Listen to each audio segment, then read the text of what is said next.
And just like that, it's done. Not just like that.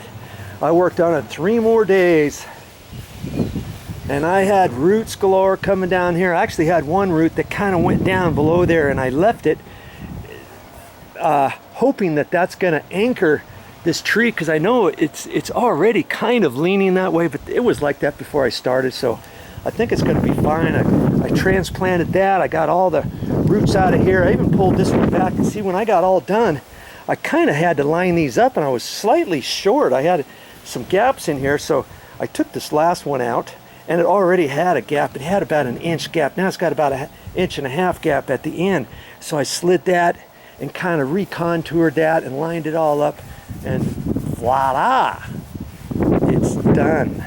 That's why I pulled all the decomposed granite back and then did everything in here, and then grabbed all the decomposed granite after I got done and kind of slid it back in here, so it kind of looks like I hardly was here at all, huh? Okay, so hey, if your concrete curb is like that and you say it can't be done, of course it can be done too.